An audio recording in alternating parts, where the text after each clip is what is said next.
aborder la question sous deux angles. Le premier, n'étant pas juriste, donc n'ayant ni la formation ni la déformation surtout, essayer de voir un peu comment les rapports de force géopolitiques vont déterminer, voire influencer, façonner la production des normes mobilisées par la suite, avec un petit point de rappel sur ce que sont les Nations Unies. Je crois que c'est nécessaire pour les non-juristes. La seconde, en mettant la focale sur Israël, j'expliquerai pourquoi. Alors juste une petite parenthèse, ce n'est pas facile de parler d'Israël dans cette université, et je pense qu'il faut le faire. Je ne vous insulterai pas en vous disant que tous les juifs ne sont pas des Israéliens, que tous les Israéliens ne sont pas des juifs, que tous les pro-israéliens ne sont pas juifs et que tous les juifs ne sont pas pro-israéliens. Nous le savons tous et nous pouvons donc débattre sereinement et de manière rationnelle surtout. La seconde partie de mon exposé tentera de faire une petite mise en perspective de la notion d'ingérence. Les Nations Unies, il y a deux types de résolutions. Il y a l'Assemblée Générale des Nations Unies et il y a son bras exécutif qui est le Conseil de Sécurité. Alors, une petite remarque, le Conseil de Sécurité, c'est 15 membres, dont 5 membres permanents. Il y a 5 membres qui sont permanents et 10 autres membres qui ont un mandat de 2 ans. Alors, ces 5 membres permanents sont la continuation du rapport de force qui prévalait lorsque les Nations Unies ont été créées. Alors, vous ne vous étonnerez pas de retrouver parmi ces 5 membres permanents, et c'est la première question évidemment posée, les principaux exportateurs d'armes de la planète, la Chine, la Russie, les États-Unis, la France et l'Angleterre. Le fait qu'il y ait des membres permanents qui ont en plus un droit de veto veut dire par la pratique que les membres permanents échappent aux résolutions des Nations Unies puisqu'ils peuvent les bloquer par un simple veto. Ça pose aussi un certain nombre de questions. Par exemple, si on pense à la résolution 1973 qui est mobilisée pour légitimer les frappes aériennes en Libye actuellement, 5 pays se sont abstenus, dont 2 ont un droit de veto, ils ne l'ont pas utilisé, mais dans la motivation de leur vote, on voit bien qu'ils ne sont pas d'accord, et ils représentent la majorité, ces nations représentent la majorité de la population de la planète. Donc voilà une deuxième question. Alors, je vais cette fois-ci me centrer sur Israël, puisque je suis invité par des camarades, voir un peu comment le nouvel ordre mondial, la chute du bloc soviétique, va influencer les outils juridiques, ou un des outils juridiques le plus fort symboliquement, donc voir un peu comment est-ce qu'il va être impacté par la chute du bloc soviétique. Je parle aussi d'Israël parce que entre 1974 et 2009, j'ai recensé 34 résolutions non respectées, ce qui est quand même pas peu, et parce qu'Israël est un abcès de fixation, un lieu de tension dans la relation internationale entre ce qu'il convient d'appeler l'Occident et le reste du monde. Alors, on fait un pas en arrière dans l'histoire, on est en 1975, forte crise économique, le monde est divisé en deux et demi, hein. Il y a les pays non alignés qui essayent de compter pour ce qu'ils peuvent, et est votée la résolution 3379 qui décrète que le sionisme est une forme de racisme et de discrimination raciale. Vous voyez que c'est une conclusion qui est extrêmement forte. Elle s'appuie sur toute une série d'attendus. Je vais vous les lire parce que c'est important pour se mettre dans l'atmosphère du temps.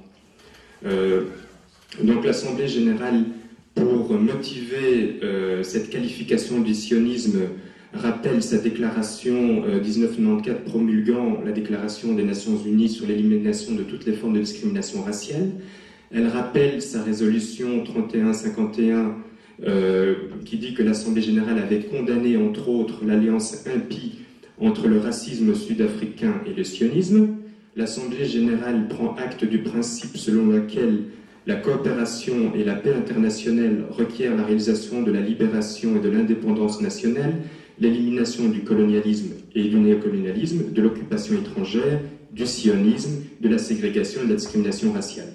Elle prend en acte, outre de la résolution 77 adoptée par l'Assemblée des chefs d'État et des gouvernements des organisations de l'unité africaine qui ont estimé que le régime raciste en Palestine occupée et le régime raciste au Zimbabwe et en Afrique du Sud ont une origine impérialiste commune, qu'ils forment un tout et ont la même structure raciste et qu'ils sont organiquement liés dans leur politique destinée à opprimer la dignité et l'intégrité de l'être humain. Enfin, prenant acte également de la déclaration politique adoptée lors de la conférence des ministres des Affaires étrangères des pays non alignés qui s'est tenue en 1975 et qui a très sévèrement condamné le sionisme comme une menace pour la paix et la sécurité du monde et appelé tous les pays à s'opposer à cette idéologie raciste et impérialiste. En fonction de tout ça, l'Assemblée générale des Nations unies décrète que le sionisme est donc une forme de racisme et de discrimination raciale. Donc vous voyez que les termes sont nets, forts, tranchés.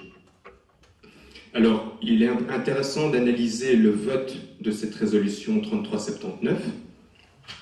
Vont voter pour, sans surprise, l'ensemble du monde arabe et le bloc soviétique. 72 nations voteront pour, 35 voteront non, un certain nombre de pays autour des États-Unis, et 32 s'abstiendront, avec des pays aussi épars que le Japon, l'Éthiopie ou encore l'Argentine, et la Grèce notamment.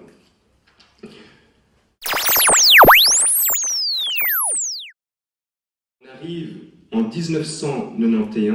En 1991, c'est l'effondrement du bloc de la Russie soviétique.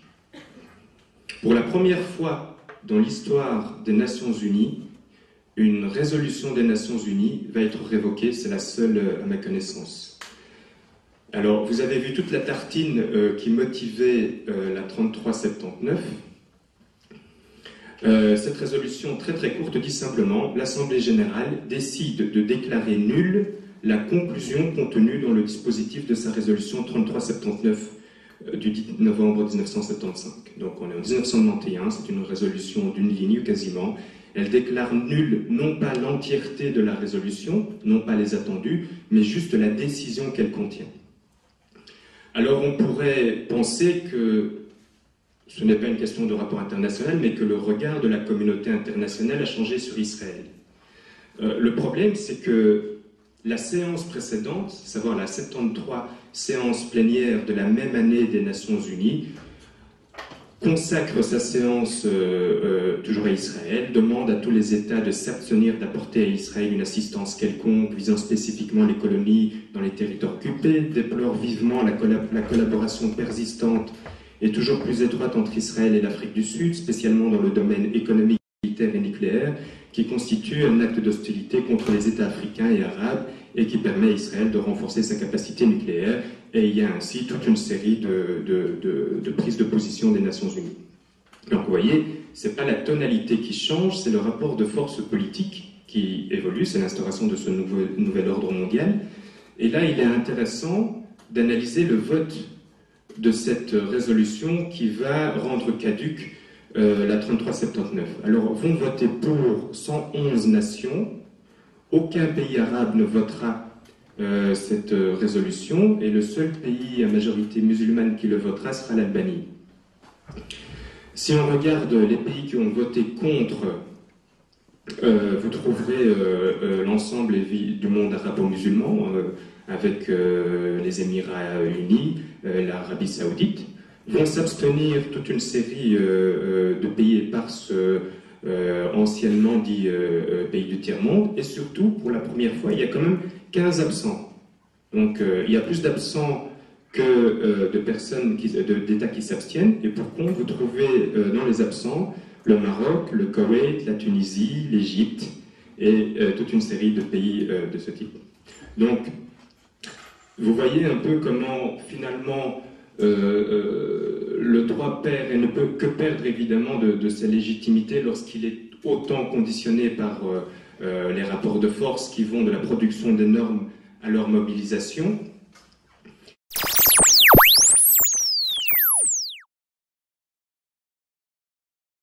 Et j'en arrive à la deuxième partie de mon exposé, où M. Curtin a bien développé ce qu'était le droit d'ingérence, mais bien évidemment, le droit d'ingérence, où s'arrête le droit d'ingérence, où commence l'influence politique, où commence le jeu de la diplomatie, où commence finalement la politique tout court.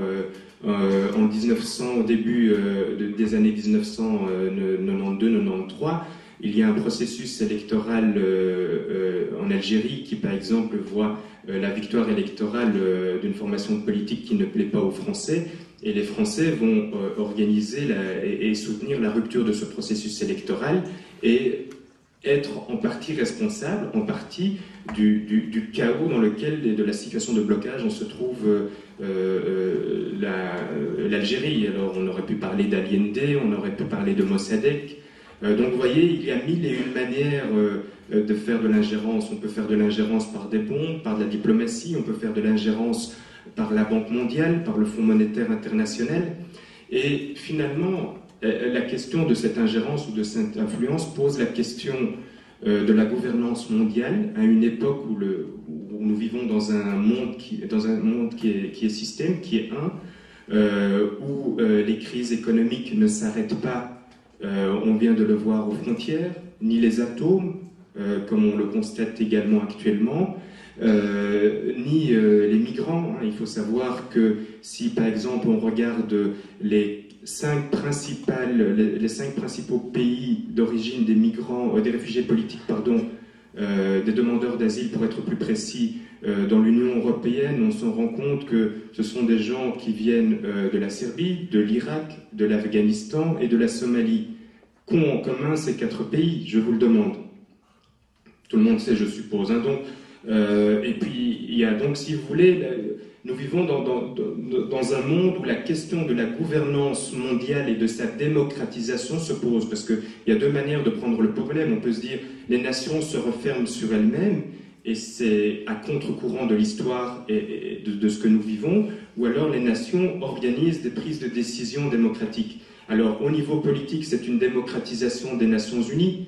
On peut rêver, pourquoi pas un jour, sur base du principe, et à voir comment ça se décline, d'un homme, une voix. C'est un principe de régulation économique, et parce qu'il conduit le monde dans l'impasse aujourd'hui, et également des processus de régulation des conditions d'exploitation de la nature.